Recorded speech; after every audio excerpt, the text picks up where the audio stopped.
고려 건축 이러는 거. 고려 건축의 세 가지 특징. 고려는 중심, 이 수도가 서울이 북쪽에 있기 때문에 남쪽은 평지가 많고 북쪽은 산지가 많잖아. 그래서 고려 건축의 특징이 첫째, 경사진 지역에 산지가 많은 계단식으로 건물을 짓기 때문에, 그러니까 2층짜리 건물인데 아래에서 위로 올려다 봐야 돼. 그래서 외관이 상당히 커 보여. 웅장해 보인다. 그 가장 대표적인 예가 이 개선 송악사에 있는 만월대야. 만월대는 올라가는 계단만 지금 남아있어. 예? 이거 사진 그림이 계단만 남아있어요. 만월대. 그 경사진 지역에 계단식으로 건물을 짓기 때문에 웅장하다. 대표적인 예가 개경 만월대. 대. 예? 그리고 배을림양식, 서양식 건축용어로 엔타시스라고 그러는데, 이건 이 소리야.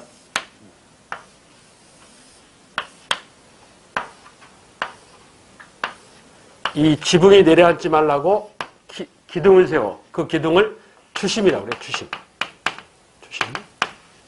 근데 인간이 근원적으로 잘못 보는 현상이 있어. 옵티컬 일루션이라고 해서 시각의 착오라는 착시현상이라는 게 있어. 그러니까 모든 인간이 잘못 봐. 이 중학교 과학 시간에 배운 건데. 여러분 기억은 안 나더라도.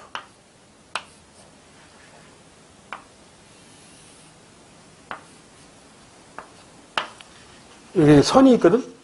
이게 길어 보이지? 길이는 같아. 근데 여기 어떻게 하느냐에 따라서 길이가 달라 보이잖아. 길이는 똑같아. 길이는 똑같은데 이게 길어 보인다고. 인간이 근원적으로 잘못 보는 현상이야. 시각의 착오 현상이 일어나. 그래 서울의 63빌딩이 이렇게 져도 되는데 왜 이렇게 짓느냐? 이건 이렇게 지면 가운데가 들어가 보인다고. 이렇게.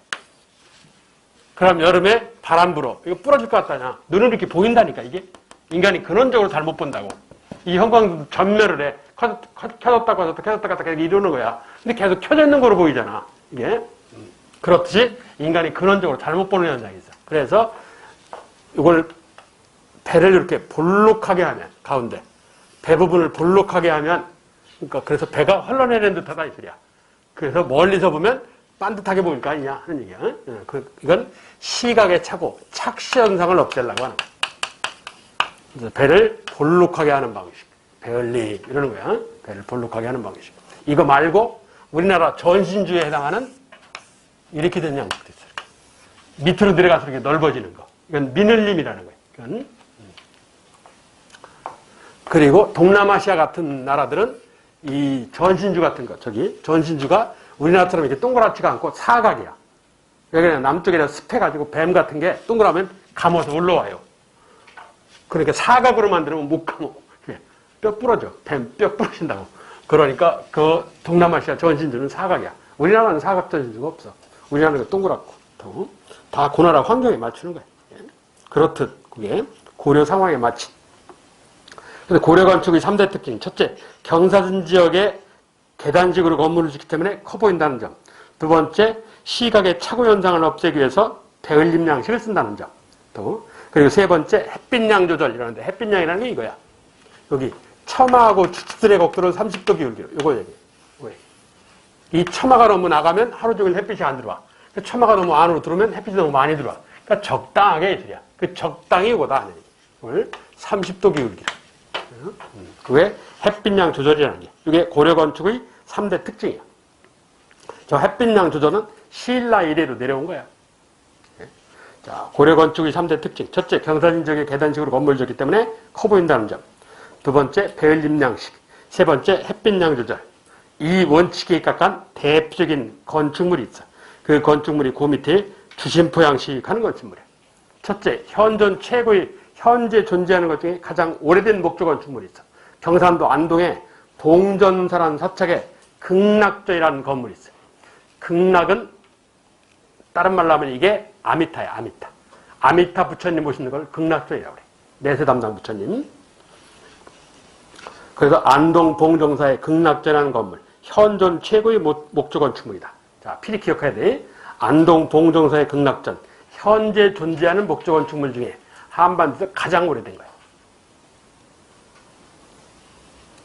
그리고 그 인근에 있는 영주 부석사 무량수산. 의상대사로 유명한데. 그 뜰붙자.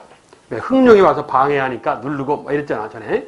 그게 의상대사 관련된 부석사 무량수전 한다고. 이 무량수전도 아미타 부처님이야. 그 주변에 어떤 부처님을 넣느냐에 따라서 이름이 좀 왔다 갔다 하는 거야. 중요하진 않지만.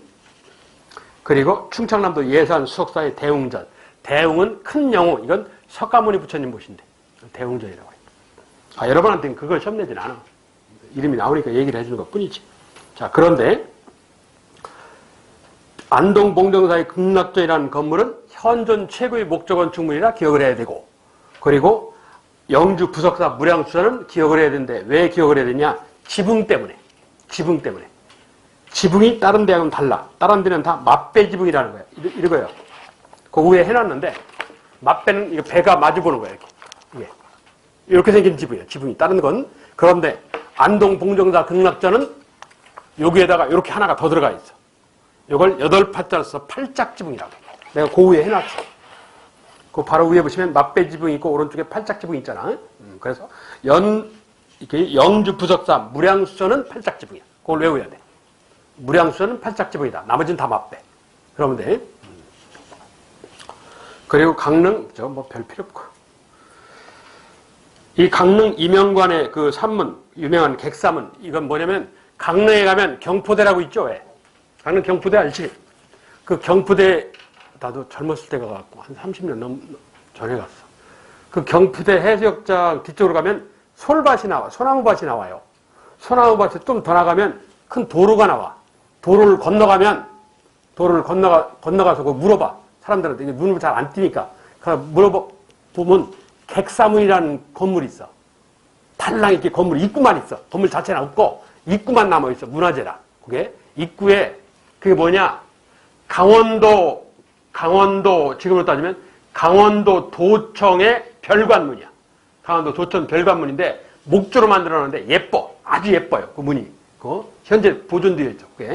거기에 강릉 경포대 거기에 있어. 그걸 객사문이라고 해. 객사라는 게 뭐냐? 고급 관리가 묵어가는 지방 숙소. 고급 관리가. 그러니까 지방에는 높은 관리가 도지사밖에 없죠. 이품 관리가. 도지사밖에 없는데 일품, 이품의 고급 관리가 지방에 올 수도 있잖아. 그러니까 걔를 위한 이 도지사 관사 뒤에다가 특별하게 방을 만들어 놨단 말이야. 영빈관 하나 만들어 놨어. 그걸 객사라고 해. 전라남도 나주에 가면 나주객사, 강원도 강릉객사 이런 데가 있어. 공주객사. 공주객사는 지금 없어졌고. 그러니까 일반 하급 공무원은 원이라는 데가 있어. 원. 요 인근에 유명한 조치원 하는 데가 있어. 그건 하급 공무원이 묵어가는 숙소야. 그건 전국에 많아. 원은 뭐 300개 다 넘어. 근데 고급 관리가 묵어가는 숙소는 객사라고 불러. 그래서 그 객사문, 객사 입구의 문 이 소리야. 자, 그리고 다포. 다포는 굳이 뭐 외울 필요 없는데, 자, 요 얘기할게. 지붕이 오래되면 여기에 먼지 끼고 비 오고 눈 오고 해서 무거워져. 이게 자꾸 가라앉는단 말이야, 이게. 그래서 이걸 버티기 위한 수단이 요 기둥이야. 그런데 이게 한계가 있단 말이야. 그러니까 어떤 놈이 머리를 쓴 거야. 이게 중국에서 들어온 건데, 내리누르는 힘을 버티는 게 본기둥, 주심이야. 그런데 이걸 어떤 놈이 머리를 써갖고 여기다가 나무를 꽂은 거야. 그러니까 내리는 힘이 일부 밖으로 분산 빠져나가는 거야. 이쪽에다 또 나무를 꽂아서 또 빠져나가게 하고. 그러니까 머리를 잘 쓴 거지. 그래서 여기를 나무를 이렇게 꽂는다고. 본 기둥 위에다가 나무를 꽂아. 이걸 주심에다가 공포, 나무를 꽂았다 해서 주심포 양식이라고 해. 그러니까 지붕의 무게를 분산하려고 하는 거야. 그래서 기둥 위에다만 나무를 꽂으면 주심포 양식이라고 해. 고려 전기 유행하는 방식이야. 고려 후기까지 있기는 있었는데, 그런데 원나라 때 원나라 애들은 이런 과학적 방법을 몰라갖고 어떻게 했냐? 기둥 위에도 나무를 꽂고 기둥과 기둥 사이도 꽂고 잔뜩 꽂아. 많으면 좋은 줄 알고. 그래서 많을 따자를 써갖고 다포라고 해. 포가 많다 해서 다포. 그래. 그 위에 보시면 해놨어. 다포. 그러니까 다포 양식은 상당히 화려해. 그러니까 학교 건물 같은 건 화려할 필요가 없잖아. 그러니까 학교 건물 같은 건 안 나와, 이 다포가. 그러니까 조선조에도 다포가 있어요. 뭐가 있냐? 서울 경복궁 근정전. 그러니까 왕궁이니까 화려할 필요가 있잖아. 그건. 그래서 현재 여러분이 쉽게 볼 수 있는 데가 서울 경복궁의 근정전이 다포야. 그게 화려할 필요가 있으니까. 주심포만 알면 돼, 주심포. 그 주심포 양식의 경산 지역의 계단식으로 건물, 그리고 배울림 양식, 햇빛 양 조절, 그리고 주심포. 요 네 가지가 절충된 가장 대표적인 데가 안동 봉정사의 극락전, 그리고 영주 부석사 무량수전, 그리고 충청남도 예산 수석사의 대웅전. 요 세 건물이에요. 요 세 건물이 가장 대표적이에요. 예. 그중 안동 봉정사의 극락전은 뭐라고? 현존 최고의 목조 건축물이라는 의의가 있다. 그리고 거기 영주 부석사 무량수전은 뭐라고? 팔짝지부. 예산 수석사는 그냥 그런 겁니다. 여기 예산 수석사는 그 뭐가 유명하냐? 여수님 사찰이야. 여승당 사찰. 예산 수석사가 그거로 유명하고, 그리고 또 그 앞에 가니까 그게 뭐 보리찬물 같이 못 얻는 걸 둥글레, 둥글레가 유명하더만 가보니까. 근데 그 둥글레채 많이 먹으면 머리 빠져. 머리털 빠져. 둥글레채 많이 먹는 거 아니야?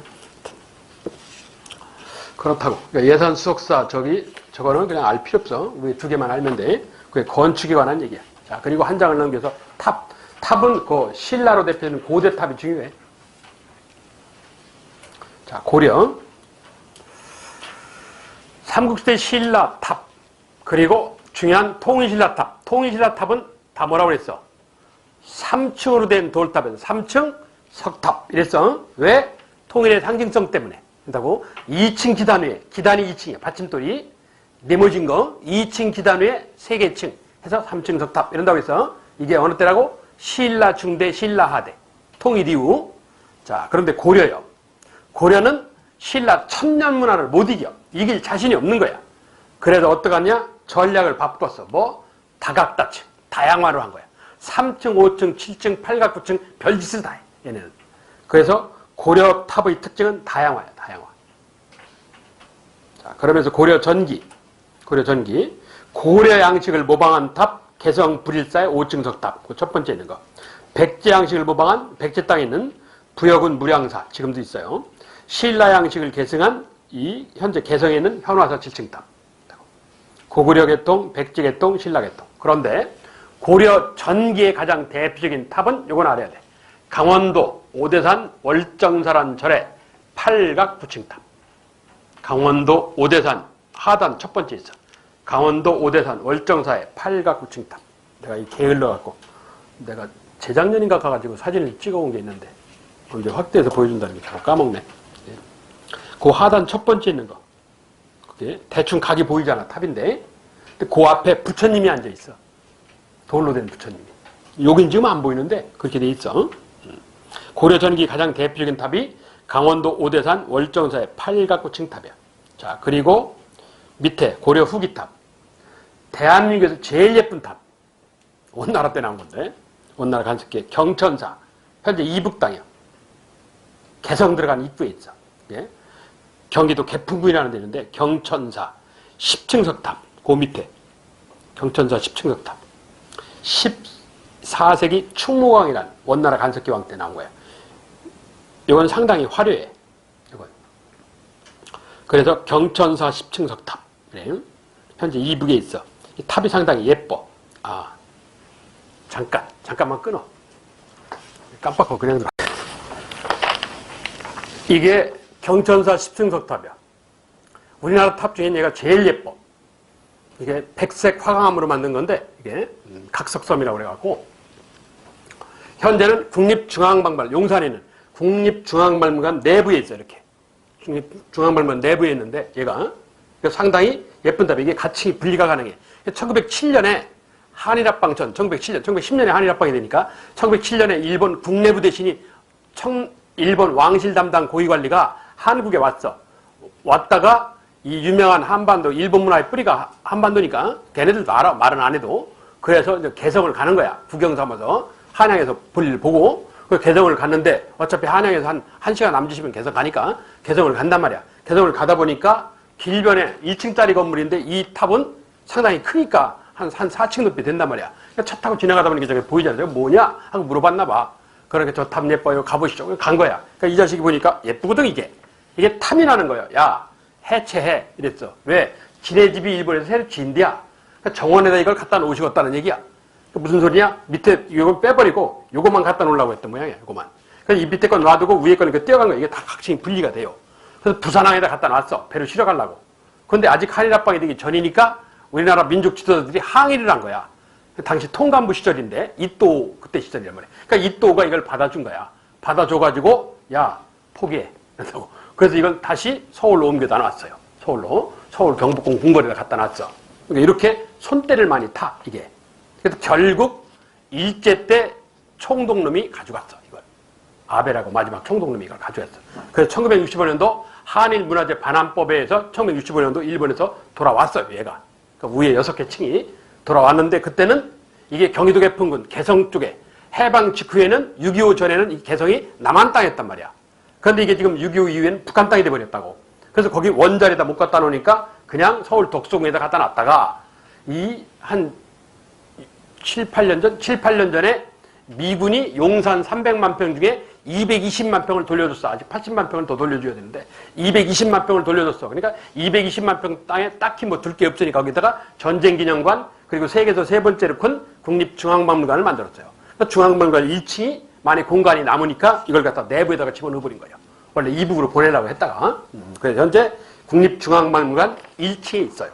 1층에. 그런데 이걸 일부를 확대하면 이렇게 있어. 상당히 화려해.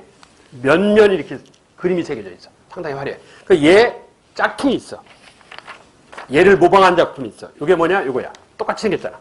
이게. 얘가 현재 국보 2호야. 얘가. 국보 1호는 뭐야? 숭례문이지. 얘가 국보 2호야. 여기 현재 탑골공원에 있는 유명한 원각사지 10층 석탑이라는 거야. 거의 동일인이 만든 것 같잖아. 얘의 짝퉁이 얘야. 경천사 10층 석탑을 모방한 게 조선조 세조임금 때 만들어진 조선조 세조 때 원각사지 10층 석탑이라는 거야. 그래서 거기를 보시면 거기 경천사 10층 탑 원나라 간섭기에 모방 원각사지 10층 탑 세조 이래놨잖아. 제가 전에 문화재와 관련해서 이런 적이 있어.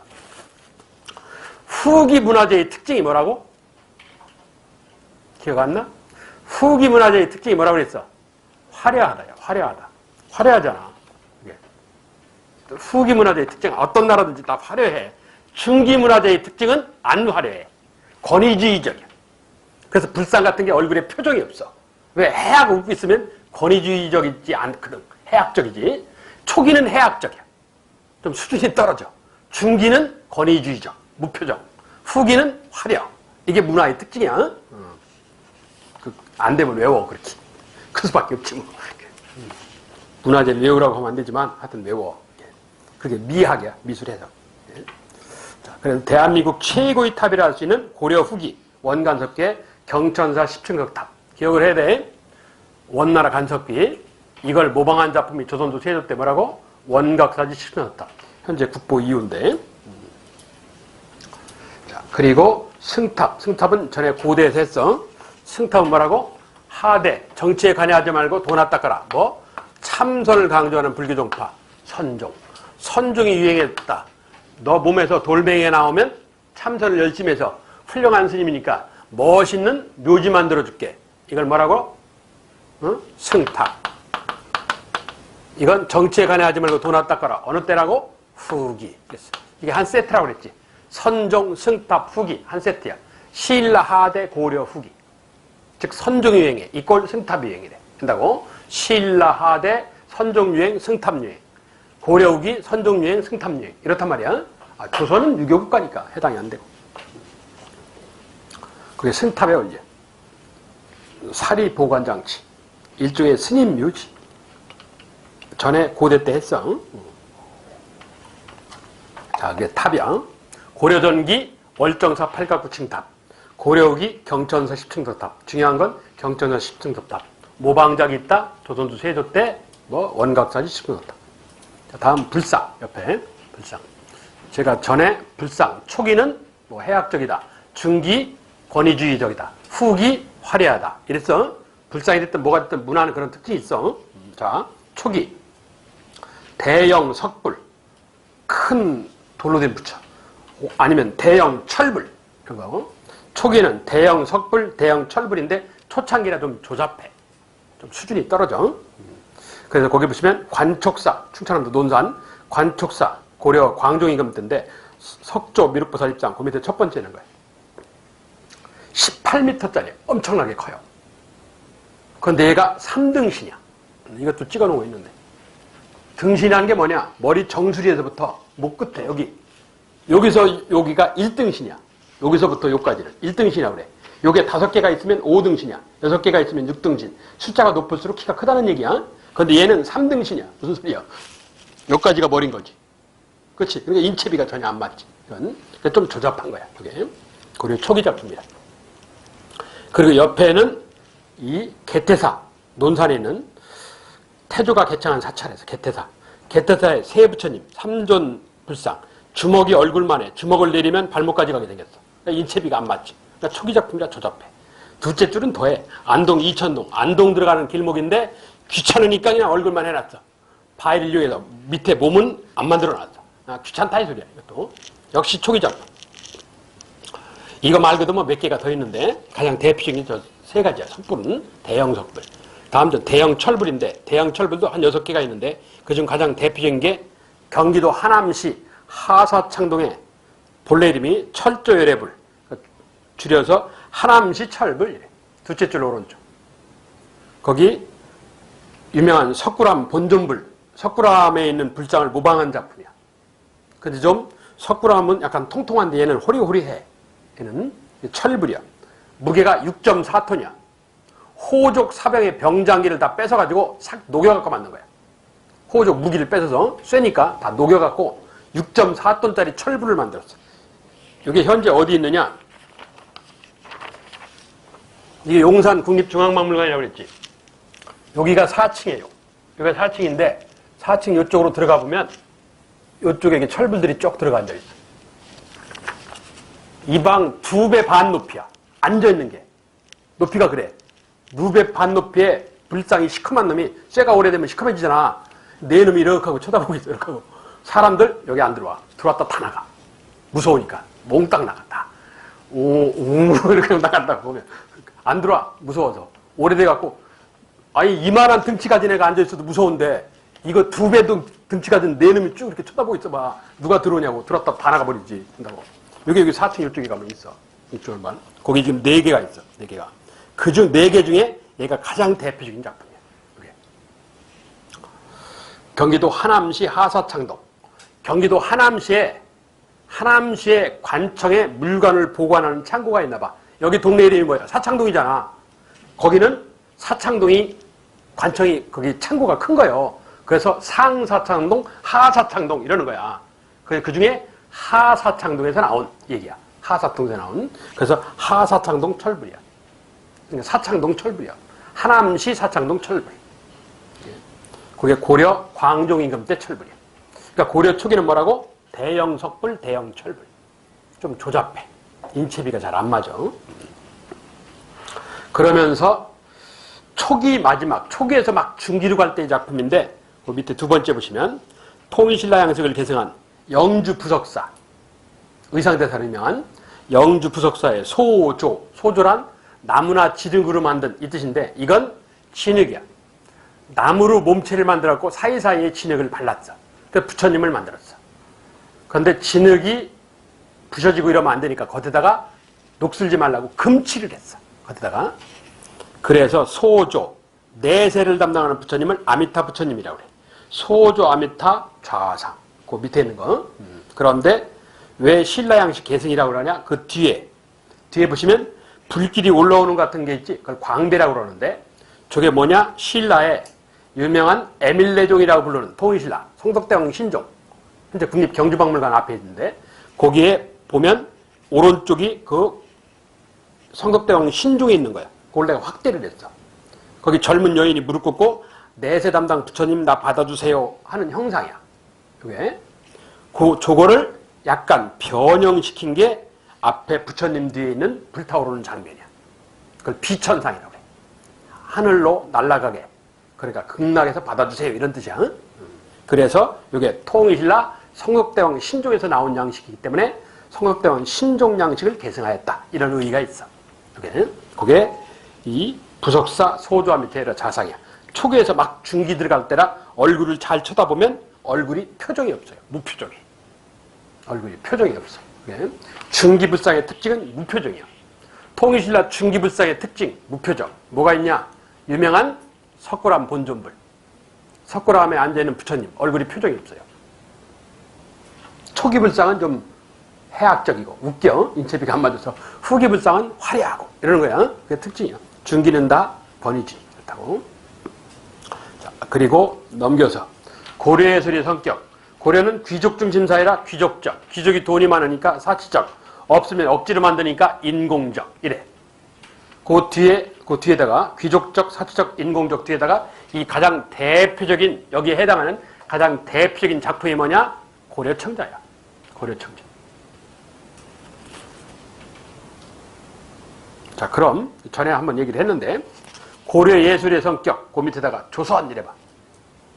조선 딴딴, 조선 예술의 성격. 조선 예술의 성격은 뭐냐? 그대로 뒤집으면 돼. 귀족적인 것에 반대. 뭐겠어? 서민적. 이게 포인트야. 서민적. 그럼 일반 백성이야?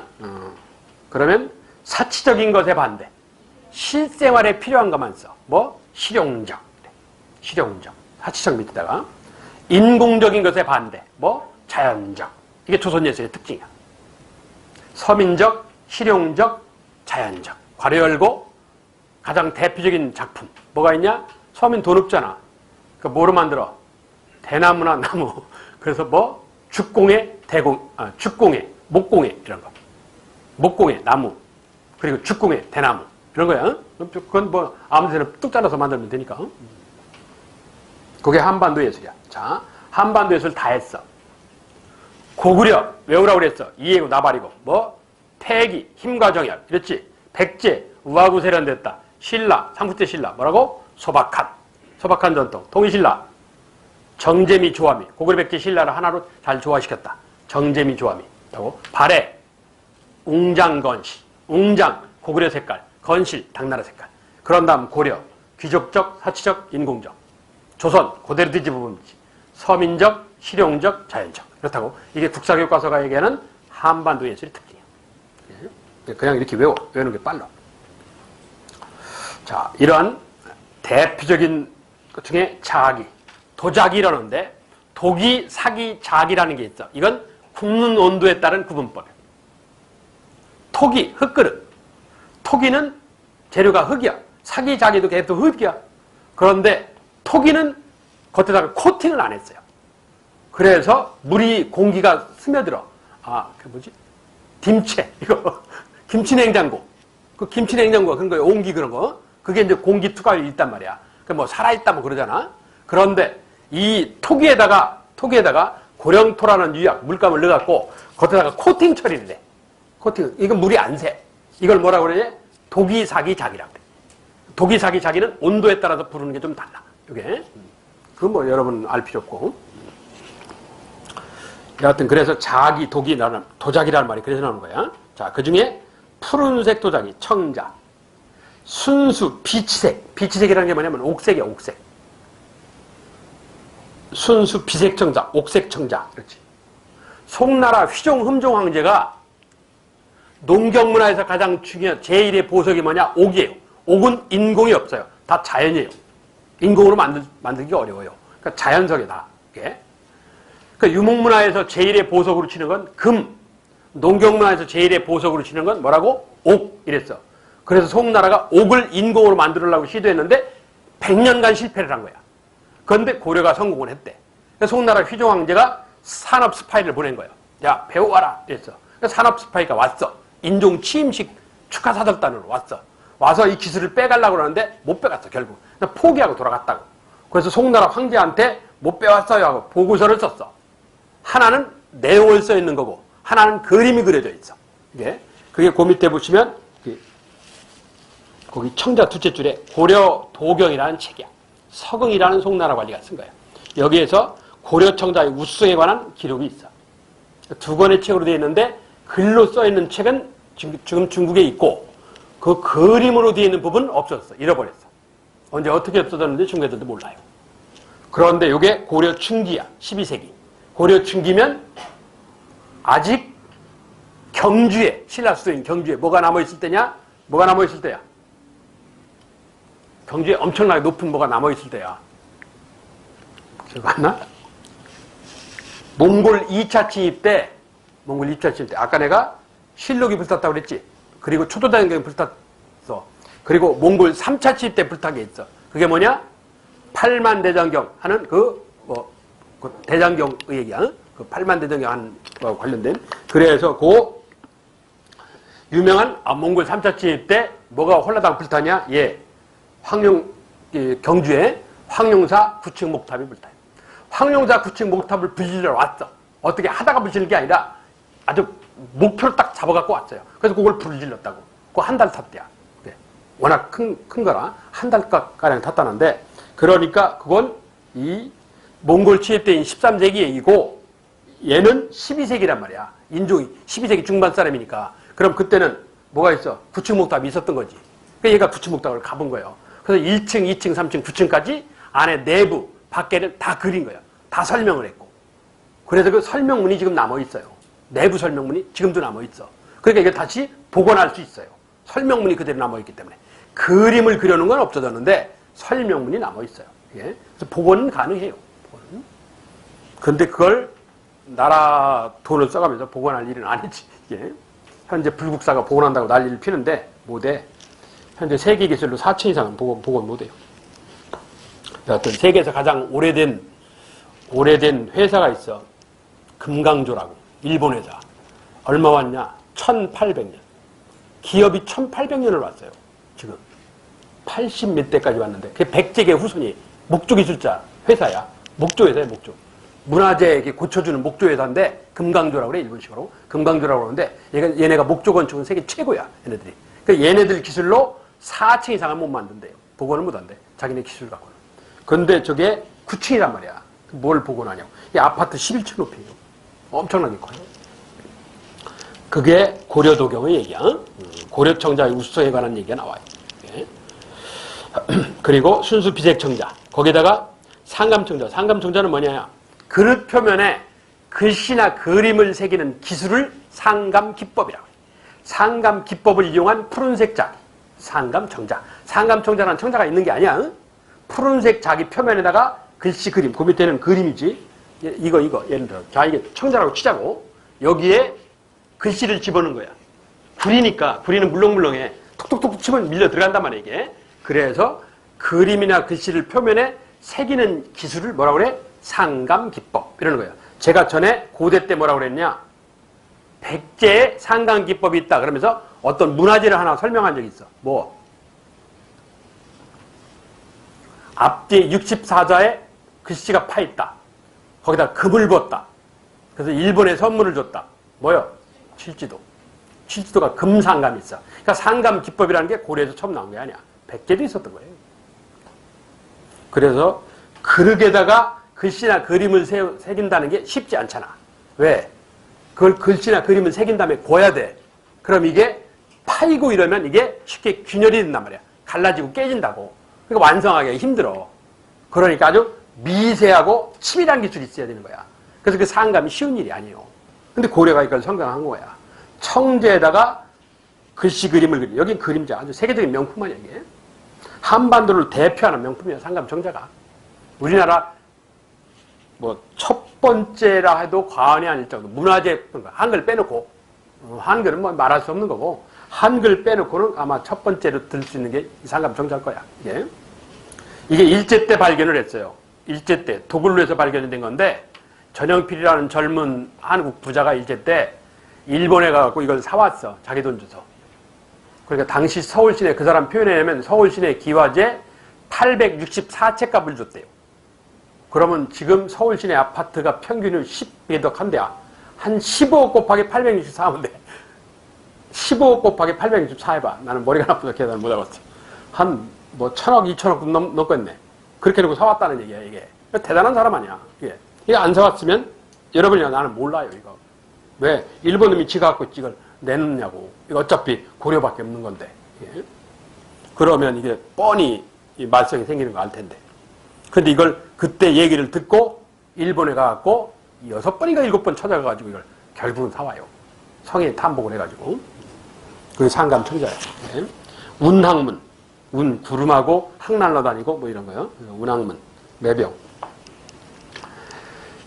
그게 고려의 대표적인 청자야. 그래서 10세기에 등장해서 11세기 전성기를 구성하는 비색청자. 그리고 11세기 후반 등장해서 12세기 전성기 국가는 그릇 표면에 글씨 그림 새기는 상감 기법에 의한 푸른색 장의 상감 청자. 13세기 초반에 쇠퇴를 원나라가 들어오면서 그러면서 고려 말 조선 초에 유행한 분청사기. 청자백자 중간이야. 분청사기. 분청사기는 나중에 조선조에서 얘기를 할게. 조선조 가면 다시 나와. 그리고 고려도경을 설명했고 그리고 밑에 역시 귀족문화를 상징하는 것 중에 하나가 은입자공이에요. 그 두 번째는 거. 구리에다가 은을 입 들이민다. 실같이 쪼개서. 구리가 물렁물렁하니까 톡톡톡톡 치면 들어가거든. 그래서 은입자공이에요. 고려 귀족문화의 상징이야. 그 두 번째는 게 청동 은입사야. 구리에다가 은을 집어넣었다. 금을 집어넣으면 금입사. 이런 거예요. 은을 집어넣으면 은입사. 이런 거예요. 자, 그리고 나전칠기. 나전칠기는 이게 특이해. 전복, 이게 할머니, 할아버지의 이제 자개농 얘기하는 거야. 자개농. 이게. 저는 전복이 벗을 나치할 때 쓰는 나자야. 전복이 옷 벗었다 했어요. 거기다가 썩지 말라고 오칠을 했다. 나전칠기. 그러면 이게 전복하고 관련되니까 가장 유명한 데가 어디가 없어? 전복이 어디서 나는 거냐, 이게? 바다에서 나는 거지. 산에서 날 수는 없잖아. 그렇지. 그러니까 바닷가가 가장 유명해. 경상남도 통영. 경상남도 통영이 제일 유명해. 예. 그거 나전칠기야. 예. 자, 이건 통일신라 때 중국 당나라한테 배운 기술이야. 통일신라가 중국 당나라한테 배운 기술이야. 근데 당나라가 고려 초에 망해요. 당나라가 망하면서 이 기술이 없어져, 중국은. 그래서 고려는 오히려 중국에 수출하기 시작해서 지금까지 온 거야. 자, 그거 기억해야 돼. 나전칠기 뭐라고? 통일신라 때 당나라에서 수입. 이거야. 통일신라 때 당나라에서 수입. 현재까지 유지가 됐어. 현재 세계적으로 나전칠기 기술로 유명한 나라가 한국하고 일본이야. 일본은 일제 때 한국인 조패고 배운 기술이야. 예? 그래서 한국하고 일본이 자개농 기술이 유명해요. 할머니 하나 집에 자개농 하는 거. 그게 나전칠기 기법이라는 거야. 자, 그리고 밑에 서예 그림 음악, 서예 글씨 쓰는 거. 고려 전기의 왕이지체, 구양순체. 중국 애들이 생각하는 가장 글씨 잘 쓰는 사람이 왕이지예요. 한국인은 정서가 안 맞아서 초소행서 갈겨 쓰는 글씨. 우리나라 정서에는 안 맞아, 이게. 중국은 왕이지가 글씨의 최고야. 우리나라는 글씨 최고가 누구야? 한석봉이지. 한국인은 뭐라고? 70%가 바위라고 그랬어. 바위같이 힘있는 글씨를 좋아해. 그래서 그 힘있는 글씨로 유명한 사람이 한석봉이에요. 한호라는 사람이야. 호가 석봉이고, 그 임진왜란 그때 선조 때 사람인데. 그래서 한석봉이 유명해진 거야. 그래서 일본은 지진이 자주 일어나니까 지진이 덜 일어나라고 땅에다가 나무를 많이 심어. 그래서 나무 같은 성질의 글씨를 좋아해. 그러니까 여학상 글씨체. 이 구부러진 글씨체. 그러니까 예서전서라고 그러는데 여학생, 곡선형 글씨체를 좋아해. 일본인들은. 그리고 또 일본인들은 글씨 특징이 또 뭐가 있냐? 종이에다가 글씨를 빼곡하게 채우는 걸 좋아해. 그치? 몰라? 일본 과자 같은 거나 일본 뭐 광고 상품 잘 찾아봐. 방송 같은데. 일본 애들은 그 표면에다가 책도 표면에다가 글씨가 잔뜩 있어요. 보면 배열도 안 되고 막 뒤죽박죽해서 잔뜩 빽빽하게 있다고. 잘 보시면 한국은 뭐 책 표지나 뭐 표지 그리고 글씨 빼곡하게 안 집어넣어. 그게 일본 놈들 특징이야.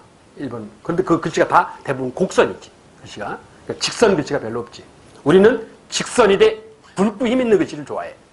그리고 중국 애들은 흙으로 유명한 나라니까 흙처럼 날아다니는 글씨를 좋아해. 그래서 초소행서라고 그래. 그래서 그 초소행서로 유명한 사람이 왕이지예요. 우리는 한석봉이고. 다 인간은 그렇게 환경하고 맞춰서 사는 거야. 환경하고 관련된 글씨야. 그래서 여러분은 뭐 황희진을 기억할 필요 없어. 그러면서 거기 신의 경지에 도달한 4명의 현인, 신품사현이라는데 그 신품사현 위에다 뭐라고 쓰냐? 동국이상국집. 아까 잠깐 얘기한 동국이상국집. 괄호 열고 누구라고? 이규보. 이규보가 쓴 동국이상국집에 나오는 얘기야. 이규보가 동국이상국집에 한반도에 자기가 현재 살 때까지 여태까지 가장 글씨 잘 쓴 4명 이런 거야. 신의 경지에 도달한 4명들이야. 첫째, 통일신라 말앱의 김생. 이 김생이라는 글자가 변형돼서 장생, 장승에서. 왜? 장승이라는 거 있지, 장승. 그 장승이 김생이라는 사람 이름에서 나온 거야. 그리고 고려 초의 유신, 타년이라는 그 스님. 그리고 고려 후기 무신집권기의 최충원의 아들 최우. 최우는 왜 집어넣냐? 이건 예의상 집어넣은 것 같다. 이규보를 국무총리로 임명해 준 사람이 최우예요. 그래서 최후에 대한 고마움이 있는 것 같아. 예? 그래서 사심이 좀 들어간 것 같아. 그래서 신의 경지에 도달한 글 잘 쓰는 네 사람, 신품사연. 사람은 몰라도 상관없는데 신품사연 어디서 나온다고? 이규보의 동국이상국집에서. 아까 이규보의 동국이상국집에 1234년에 뭐 예에 관한 걸 금속활자로 책을 찍었다더라. 그게 뭐라고? 상정고급예문. 이런 얘기를 한 적이 있어. 그리고 또 이규보의 동국이상국집에 역사 시가 있어. 뭐? 이것도 아까 했어. 뭐? 에이, 아까 했어. 무신집권기 2권, 원나라 간섭기 2권 이러면서. 뭐? 동명왕편. 그래서 이규보의 동국이상국집에 그 세 가지로 중요해요. 세 가지로. 첫째, 동명왕편이라는 역사 시가 있다는 점. 두 번째, 뭐? 상정고급예문이라는 금속활자로 만든 예서가 있었다는 점. 그리고 세 번째, 신품사연에 대한 규정이 있었다는 점. 그 세 가지로 중요해요. 그게 동국이상국집이라는 책이야. 이규보가 쓴. 이규보의 책에 나오는 얘기다 하는 거야. 그러면서 그 시체 중에 그나마 알아야 될 게 있다면 그 밑에 조맹부채야. 원나라 관리야. 원나라. 조맹부의 호가 송설이야. 그래서 조맹부채, 일명 송설채라고 해. 고려 때 조맹부채의 대가가 이암이라는 사람이야. 이암은 나중에 뭘 중국에서 갖고 들어오는 인물로 유명한 사람인데, 그건 나중에 얘기하고, 그 옆에 여백에다가 조선조 전기에 조맹부채로 유명한 사람이 있어. 왕자인데. 승례문이라는 글씨를 써둔 사람이 있어. 누구요? 수양대군 동생. 수양대군 동생. 누구요? 안평대군이라는 사람이야. 안평대군. 자, 거기다가 조선조 전기 조맹부채, 송설채로 유명한 인물이 안평대군이에요. 그 승례문이라는 글씨가 조맹부 글씨체를 따라 쓴 거야. 저 조맹부 글씨체를 뿌리로 해서 글씨를 창안한 게 한석봉 글씨체야. 한석봉 글씨체를 배경으로 해서 나중에 뭐 원교체라는 글씨체가 또 나와. 예? 그럼 그때 가서 얘기를 하고. 일단 기억한다면 그거야. 조맹부채, 고려 이암, 조선 안평대군. 자, 그리고 옆에 그림. 그게 아마 문화재 마지막이지. 그림. 고려 전기에 국립미술원이 있어. 도화원. 조선도 도화원 이랬어. 조선도. 그랬다가 도화서라고 이름을 바꿨어. 서자 쓰는 관청은 무슨 기능이 있다고? 감독 기능이 있는 관청이야. 경찰서 이런다고 그랬잖아. 도화서가 됐어. 조선조에. 국립미술원이야. 국립미술원. 요즘으로. 그중에 고려의 가장 대표적인 화가가 이령이라는 화가야. 이령이라는 화가가 그렸다는 그림의 가장 대표적인 작품이 현재 남아있지는 않은데, 고려의 수도가 개경이지. 개경에 유명한 강이 있어요. 그 강이 뭐냐? 예성강이에요. 예성강 풍경화를 그려놓은 게 있어. 그게 예성강 도하는 그림이야. 예성강도가 아니고, 예성의 강도가 아니고 예성강 풍경화 이 뜻이야. 예성강 도. 현재 존재하진 않아. 기록만 남아있지 실제 그림은 몰라요. 어떻게 생겼는지. 그 예성강도 이령. 그렇게만 알면 돼. 고려 후기. 무신한테 권력에서 쫓겨난 문신이 에라 그림이 그리자 문인화. 사찰이 그린 그림 사경화. 별로 안 중요해 이거는. 자, 그런데 그 밑에 기억할 게 있어. 해어라는 스님이 그린 관세음보살에 관한 그림 관인보살도 현재 일본에 있어요. 그 밑에 가운데 있는 거 해어 관음보살도. 대단한 명품이야. 이게 고려말 조선 초쯤 왜구가 약탈했을 거로 추정을 해요. 왜구가 약탈해 갔을 거로 추정을 해. 그런데 약탈했다는 증거를 들이대질 못해서 못 찾아오는 거야. 예. 그리고 공민왕이 직접 그린 거기 천산대립도. 천산이라는 게 중국 텐산이야. 텐산. 중국 북쪽에 아주 유명한 산. 천산이라고. 큰 산맥이야. 천산에서 말 타고 사냥이나 해야지. 이 소리야. 그래서 그 제일 끝에 있는 게 천산대립도 중에 그나마 보존 상태가 별로 안 좋거든. 가장 보존 상태가 좋은 부분을 내가 확대를 했어. 이게 공민왕이 자기를 그린 거예요. 자기를. 본인이 저러고 싶다는 얘기야. 중국 원나라에 가서 머리 깎고 변발, 머리 깎고 체두 변발이라고 하는데 머리 깎고 말 타고 놀아야지 이러는 거야. 그게 이 천산대립도라는 그림이요. 현재 국립중앙박물관이 갖고 있어요. 이게 이 천산대립도는 국내에 있어.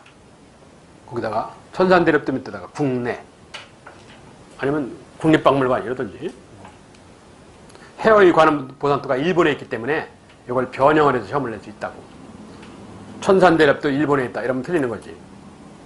국내에 있어. 국립중앙박물관에 전시되어 있어 현재. 나도 못 봤어요. 자, 그리고 마지막 음악. 송나라의 고급 음악 클래식이 들어왔어. 그걸 대성악이라고 해. 이게 조선 쪽까지 개성이 됐어. 조선에서는 이걸 우아한 음악, 그래서 아악이라고 그래. 우아한 음악 해서 아악, 궁중음악, 궁중음악. 클래식이야, 클래식. 이게 현재까지 개성이 됐어. 현재 궁중제략, 내일 모레 한글날 이런 데 뭐 연주하고 이런단 말이야. 그게 궁중제략이라는 거야. 그게 송나라 대성악이야. 응? 자, 그리고 대중가요, 향악, 일명 소각이라고 그러는 거. 그 뭐 몰라도 상관없고. 연극, 그냥 그런 게 비다야 돼. 마당놀이는 마당에서 이 연극을 하는 거고, 산대놀이는 마당 위에다가 무대를 하나 만든 거예요. 산대라고 해서. 그 산대가 무대야. 그 무대 위에서 하는 놀이야. 무다 위에서. 그래서 산대극 놀이라고 그래. 그 마당놀이는 맨 땅에서 하는 거고, 산대놀이는 무대 위에서 하는 거고, 그 밑에 뭐 해놨어요. 자, 그리고 한 장을 넘겨서 조선. 자, 요거 설명하고 끝낼게. 애매하다. 자, 그 130페이지.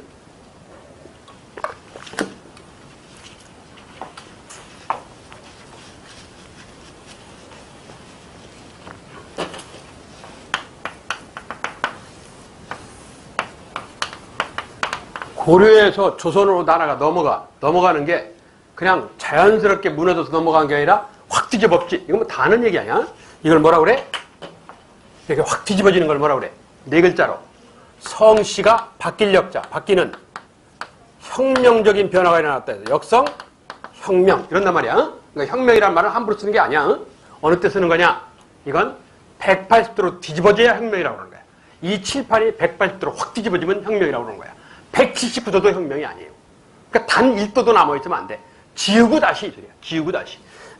고려를 상징하는 대표적인 아까 문화재가 뭐라고 그랬어? 청자라고 그랬지? 청자가 조선까지 안 와. 청자가. 이게 어느 정도냐? 1908년인가 9년인가 내가 지금 연도가 잘 기억이 안 나는데 1908년인가 9년인가 고종이 전국 일주를 해요. 그때 호위한 사람 중에 하나가 이또야. 이또가 통감했거든.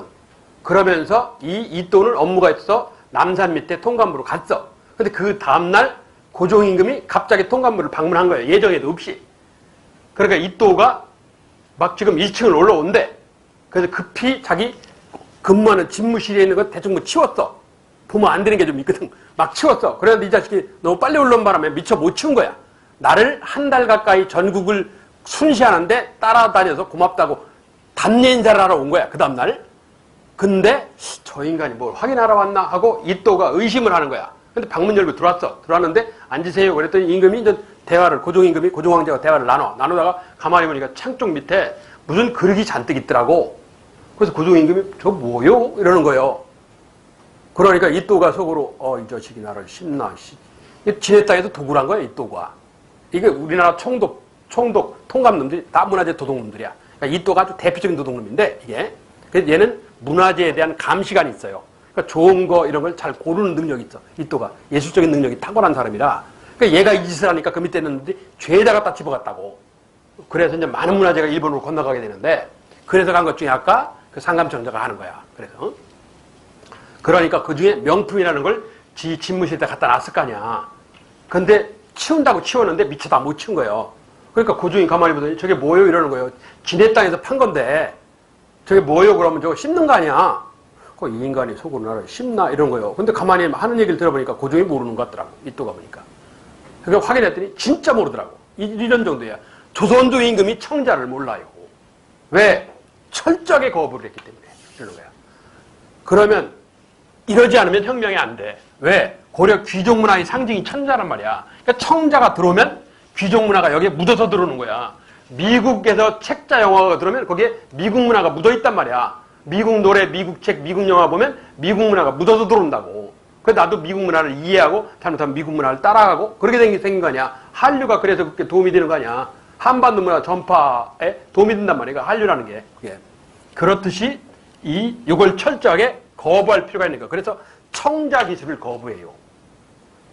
3대 업종, 힘든 일이라 자식한테 안 가르쳤다. 그건 일제 때 일본 놈이 하는 소리고, 그게 아니고 혁명을 하기 위해서 어쩔 수 없이 거부를 한 거야. 예. 그래서 청자 기술이 사라지게 된 거야. 그리고 대제품에 뭐가 나와? 백자가 등장하는 거야. 백자. 그래서 조선 그러면 백자 이렇게 되는 거야. 이걸 성씨가 바뀌는, 이번에는 왕으로 따질게. 고려는 왕건이네요. 개성왕씨야. 조선은 전주이씨, 이씨야. 왕씨에서 이씨로 바뀌었다 해서 역성혁명 이러는데 성씨가 바뀌었다고 역성혁명이라고 하는 거 아니에요. 그럼 봐. 신라로 따지면 신라는 4세기 반 내문왕 때부터, 이전에는 박씨석씨 김씨가 왕을 번갈아가면서 한 번씩 해요. 그래서 4세기 반 내문왕부터는 우리 집안이 김씨만 왕을 해먹었다. 그래서 신라가 망할 때까지 이거로 따지면 한 600년 돼요. 600년 가까이를 김씨가 왕을 하는 거야. 그래서 신라가 망할 때쯤 저 포석정에 있는 경혜왕하고 딱 2명만 바뀌고 나머지는 다 김씨예요. 그럼 이건 김씨 왕조지. 김씨 왕조가 왕씨 왕조로 바뀌었으니까 신라에서 고려 넘어가는 것도 역성혁명이라고 해야지. 근데 여기는 역성혁명이라고 안 한다고. 왜? 성씨가 바뀌었다는 건 그냥 써놓은 거지 성씨가 바뀌었다고 역성혁명이라고 하는 건 아니다 이거야. 기존 문화를, 기존 제도를 다 거부하고 새로운 문화를 만들기 때문에 혁명이라는 용어를 쓰는 거야. 혁명은 180도를 혁명이라고 그러지 179도도 혁명이 아니라고. 이게 전제 조건이야. 이게. 그래서 그러려면, 혁명을 하려면 이 칠판을 뒤집으려면 약한 힘을 갖고 있는 칠판을 못 뒤집어요. 강한 힘이 있어야 돼. 정치에서 강한 힘이라는 게 뭐냐? 중앙집권이야. 강력한 왕권을 배경으로. 그래서 역성혁명 베개에 깔리는 게 중앙집권이에요. 왕한테 충성을 요구하는 뭐를 통해서? 추요사상, 유교를 통해서. 그래서 조선왕조의 포인트가 이 두 가지예요. 첫째, 조선 초기 15세기 중앙집권에 관한 질문이야. 15세기를 물어보면. 16세기 성리학이란 유교를 묻는 거야. 이게 조선전기야. 15세기를 물어보면 중앙집권 체제에 관한 질문이고 16세기를 물어보면 유교야. 이게 조선조 포인트예요. 역성혁명이라는 글자를 보면 어디서 뭘 낼지를 알 수 있다고. 그래서 사회과학은 제목이 중요해. 제목 잘하는 게 중요해. 이 조선이라는 신흥국가, 1000년 이상을 온 불교왕국을 유학국가로 확 뒤집어버려요. 그걸 6년 만에 완성을 해. 6년 만에. 대단한 천재지. 조선 제1의 천재가 누구냐? 삼봉 정도전이가. 여기 단양 향리 출신에 거기 영춘현이라는 데인데, 고려 말 신진사대부 중에 문경, 경상도 문경에 살던 정치상을 가진 사대부가 있었어. 얘가 영춘현, 거기 고개 하나 넘어오면 그 단양이거든. 옛날에 영춘이라고 그랬는데, 영춘현에 볼 일이 있어서 왔어. 근데 길에서 어떤 노스님을 하나 만나요. 그러니까 노스님이 이렇게 관상을 보더니 당신 얼굴에 보니까 아주 대단한 자식이 하나 나오게 생겼는데, 당신 얼굴에 대단한 자식이 있으니까 나중에 어느 때 기회가 되면 아마 운명이 당신을 안내하긴 할 텐데, 기회가 되면 영춘을 다시 오십시오. 그러면 대단한 아내가 나올 겁니다. 이랬대야 전하는 말에 의하면. 근데 얘가 그 말을 믿었나 봐. 나 같으면 안 믿는데. 10년 뒤에 다시 와요. 그래서 길에서 소복 입은 여자를 만나. 그러니까 소복 입었다는 것은 부모가 돌아가셨다든지 남편이 죽었다든지 주인님이 죽었다든지, 이건 주인이 죽은 케이스야. 그러니까 계집종이지. 천민이지. 그래서 이 여자를 그때 잘 꼬셨나 봐. 잘 꼬셔갖고 둘이 본분이 있는 상태에서 하룻밤을 보내. 그래서 이 둘 사이에 아이가 나와요. 그러니까 아버지는 신진사대부고 엄마는 계집종 천민이야. 그러면 고려의 일천직천의 원칙에 입각하면 이 자식은 뭐야? 아니, 이 자식은 뭐야? 신분이 천민이지. 엄마 주인님이 가져야지. 천자수모라고 그래서 얘가 누구냐? 길에서 얻었다고 전한다 해서 정도전이에요. 얘가. 삼봉정도전 이래. 이방원이가 왜 죽였냐? 자기한테 대들었다고 죽인 게 아니라 천민, 노비니까 죽인 거예요. 노비는 물건이거든. 그거 버려도 되는 거거든. 그런 명분만에 죽인 거야. 그래서 조선조 개창에 유명한 인물이 천민 출신의 정도전이가 있고, 또 하나 하륜이라는 사람이 있어요. 태종의 참모. 한양천도를 주장한 인물. 하륜이라고 하죠. 대단한 사람이 하나가 있어요. 그 사람도 엄마가 노비예요. 자, 이 정도전이라는 사람이야. 정도전이가 조선을 머리끝에서 발끝까지 다 세워. 머리끝에서 발끝까지. 그래도 과언이 아니야. 내가 시간이 애매하게 남아서 그렇다면 얘기를 잘 안 할 텐데. 이 사람이 시간이 남아갖고 유교 사상에 입각해서 서울시에서 사대문의 이름을 붙여줘. 여러분 아는 것부터 할게. 서울시대 남대문, 남문의 이름은 뭐라고 그래? 승례문 이러지. 동문의 이름은 흥인문 이러는데 뭐 흥인지문 뭐 그런 만든 얘기고. 예? 자, 그러면 서대문의 이름은 가운데 무슨 자 들어갈 것 같아? 해봐. 여기 가운데 무슨 자 들어가냐? 인. 여기는 가운데 예. 그러면 인, 의, 예. 북문이 있어. 북문. 지금 청와대 뒷문이야. 북문은 무슨 자 들어갈 것 같아? 지. 그래서 원래 영지문이라고 그랬어. 그런데 세조 때 여기서 사람을 많이 죽였어요. 이게 수구문이라고 해서 옛날 군관에서 사람 죽으면 갖다 버리는 통로야, 여기가. 그래서 이걸 숙정문이라고 그래. 지금도 숙정문 그러거든요. 청와대 뒷문이야, 이게. 청와대 뒤에. 요즘은 노무현 말기 때 개방을 했어. 그전에는 여기 개방을 안 했어요. 왜? 이게 청와대 뒷산문이야. 그럼 넘어오면 청와대란 말이야. 그러니까 무장공비가 넘어올 수 있거든. 그래서 개방을 안 했다가 노무현 정권, 노무현이 그만두기 한 몇 달 전쯤에 개방을 했어. 몇 달 전쯤에. 그래서 지금은 드라마 같은 데도 자주 나와. 그게 성곽 있고 뭐 그렇게 계단에서 뭐 데이트하고 뭐 그런 게 거의 여기 저 숙정문 앞에서 하는 거예요. 거의 대부분. 모월 5일 날, 내가 날짜는 얘기를 못 해갖고, 모월 6일 날 밤 12시에 청와대 여성 비서관이, 궁녀지. 청와대에 근무하는 여성 비서관이 그 궁녀요. 조선조로 따지면 그 궁녀가 청와대 근무하는 애들이야. 궁녀가 옷을 홀라당 벗고 무당을 사갖고 밤 12시에 하늘에 대고 제사를 지내요. 어느 날 그렇게 해. 지금도 해요. 지금도. 날짜를 좀 구경 갈 거 아니야. 그러니까 얘기하면 안 되고, 하여튼 그래. 이게 숙정문이라는 거야. 그러니까 인의예제입각 하는 거예요. 그리고 요 가운데 문인데, 가운데 무슨 더 들어갈 것 같아요? 이걸 사단이라고 그래. 인의예지. 인간이 갖고 있는 4개의 본성. 그런다고. 그리고 요걸 합치면 오상이라고 그래. 오상. 봐, 이름을 알아. 인, 의, 예, 지, 신. 뭘 것 같아? 서울시내 중심가에 신자 들어가는 뭐가 있는데, 지금도 있어. 약간 옮겼는데. 이 앞에 도로를 종로라고 그러지. 왜? 종각, 종이 들어가 있는 건물. 뭔 종이야, 이 종이? 원래 12월 30일만 33번 종 치고 그러는 거 아니야? 뭐요? 보신가, 보신가. 이게 신이야. 이게. 이 이름을 다 누가 붙였냐? 정도전이 붙였어. 궁궐 이름은 말할 나위도 없고, 궁궐 이름은 말할 나위도 없고, 대문 이름까지 붙였어. 대문 이름까지. 티타임. 차 한잔 마시면서. 대단한 인물이야. 성략. 그러니까 조선은 머리끝부터 발끝까지 성략이다, 이게. 그러니까 다 성략적 이름이야. 이게 어느 정도냐? 흥선대원군이 원래 경복궁보다 더 키운 게 흥선대원군이에요. 원래 경복궁보다 한 1.7배 정도 키웠어요. 지금 다 완성이 안 됐어. 경복궁이 사실 지금 다 완성이 안 됐거든요.